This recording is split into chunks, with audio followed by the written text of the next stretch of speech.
Welcome back. You're listening to Ask the CIO, sponsored by CyberArk on Federal News Network. I'm your host, Jason Miller. My guest today is Brian Ware, the Assistant Director for Cybersecurity at the Cybersecurity and Infrastructure Security Agency at the Homeland Security Department. Brian, before break, you went through kind of the four biggest trends that you're seeing across agencies when it comes to cybersecurity. We talked about a couple of them, but I want to go back to the fourth trend, which really goes back to this idea of the risk posture, the risk surface that agencies are facing, and how it has shifted so much because of the coronavirus pandemic emergency, and so many people are working from home these days. One of the things you brought up was this vulnerabilities, and CISA published some sort of report a couple of weeks ago looking at these vulnerabilities and how they were patchable. This just seems to me like, okay, if they're patchable, then why aren't agencies patching? Is there anything you guys are doing to kind of give them that needed push so they do patch those problems? Yeah, I mean, there's a lot of why they weren't patched, and it's not because they didn't care or anything else. It's that there's never enough time in the day to do all the work that we have to do. And I think that what's changing is why I like to call this a risk surface, is that in January, your VPN may have seen a small fraction of your overall network activity or business activity, but that's completely different today. You're maybe relying exclusively on your VPN for core parts of your mission. And so those unpatched vulnerabilities that maybe were not the first priority are now absolutely a key priority. I think the other thing that's been a little bit tricky about some of those VPN vulnerabilities is that we've seen adversaries exploit the vulnerability and then patch the vulnerability themselves so that no other adversaries could take advantage of their compromise. And so then later, if you were to scan for those vulnerabilities, you don't have it, but what you're not realizing is that that a breach has already occurred. And so I do want to point back to that document. I think it's it's a product that we got a lot of really positive review, particularly from industry. We had folks in industry saying, has anybody ever seen anything like this published before? That was a unique view of the government, not only to be able to say that the vulnerabilities exist, which we do all the time, but also how adversaries are exploiting them. But it links back to all of the ways to mitigate those, to include some code that we developed and that we shared in the open source that allows really anyone to scan not only for those vulnerabilities, but also to scan whether they were compromised before patch. And so I think this is important work. Of course, everything is harder to do these days. You know, it's a little bit slower. We're a little more distracted. We're a little less operationally efficient. And so, you know, we're going to have to, across the .gov, but really not just in the government, prioritize the security and integrity of our teleworking environments. I think those are going to be critical for my colleague in the UK says it like this. This is the technology that's going to get us out of this crisis. We're going to require it all the way through. It's the way that we're going to be able to continue to do our work. And that makes that technology critically important for us to ensure its integrity.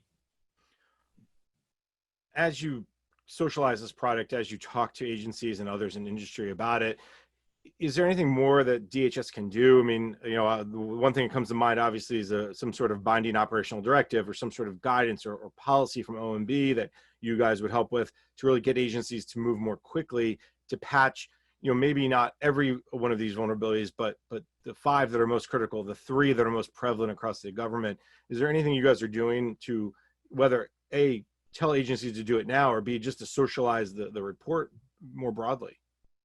Yeah, I mean, and we are looking at that, absolutely. We're looking at the prevalence of these vulnerabilities and how to ensure that we get the right sense of urgency across departments and agencies. I'll say at a high level, the BOD and the emergency directive are incredibly powerful tools, but they're not powerful if you use them all the time. There's a Chicken Little kind of problem with using an instrument like that, or a fatigue, or a disruption to the relationship that we have with CIOs and CISOs. So it's a difficult balancing act. On the one hand, there's so many things that a CIO or CISO needs to do that getting the focus on something that's really important can be hard. On the other hand, if we if we over tilt and use the BOD over and over again, then we won't have the two-way relationship that we need with those CIOs and CISOs. We don't know what's going on in their mission environment. That's also really important.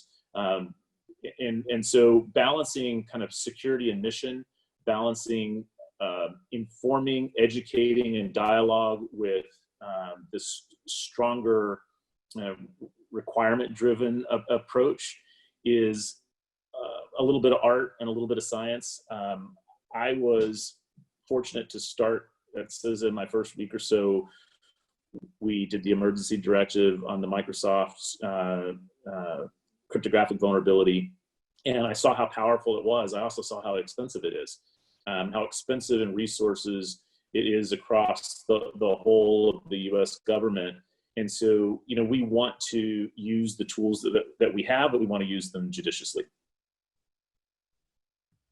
And I think CIOs and CISOs would appreciate hearing that, because they don't want to be overwhelmed. They are busy enough. They know, and you know how busy they are just because you get to see the government-wide data that comes from programs like CDM.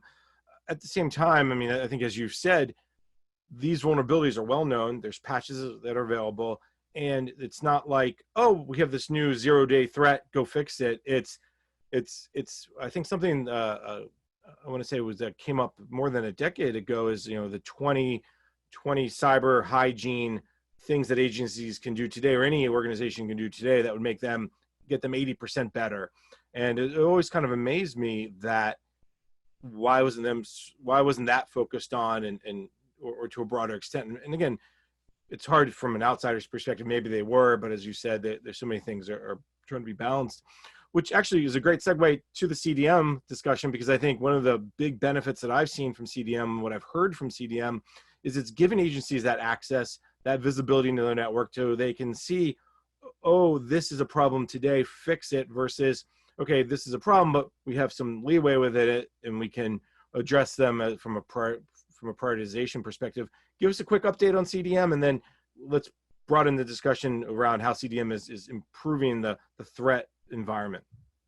Yeah, and I think too, kind of in line with the way that you frame that question,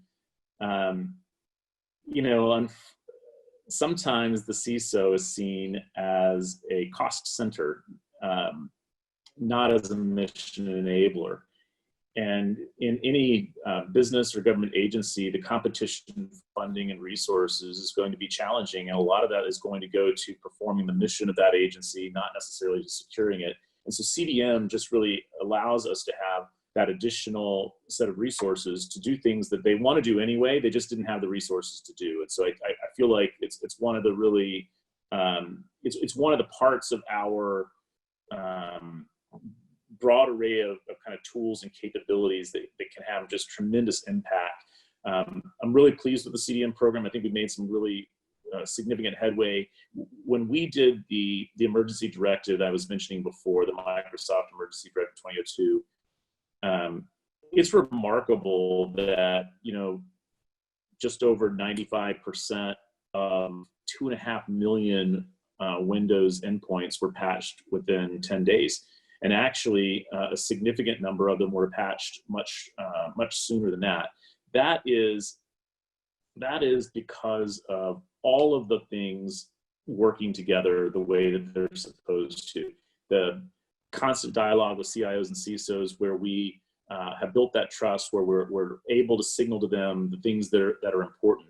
The deployment of tools through CDM that gave them the ability to scan their networks, identify these devices, as well as the ability through, what we'll have all the agencies on our dashboard soon, but also the ability to report out their status of their patching.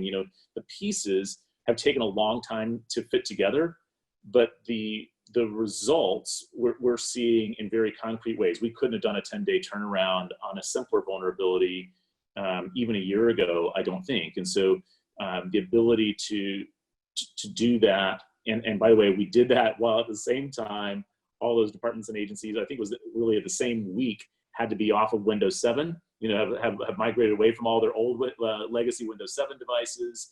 And we had the conflict was going on with Iran, where there was some concern about Iran using, cyber effects, offensive cyber to retaliate. So in a difficult environment, we were able to do we across the government were able to do some really remarkable things. And I think that a lot of the credit goes to the investments made through CDM. But again, it's not just the dollars, it's the technology, but it's just this CISA maturing into the way that we work, and then making that and building that trusted relationship with the rest of our government partners and customers.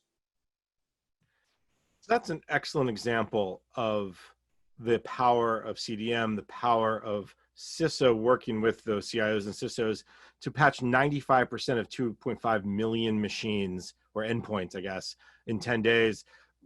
Were you surprised about how well that was done? Did you at CISA kind of look at each other and go, wow, like that's impressive? Because I had a very similar conversation years ago with your predecessor, Jeanette Manfro, about the WannaCry virus, and how through CDM, very similar, they were able to see which endpoints were affected and realize many weren't, or the government didn't have too many that was facing that WannaCry.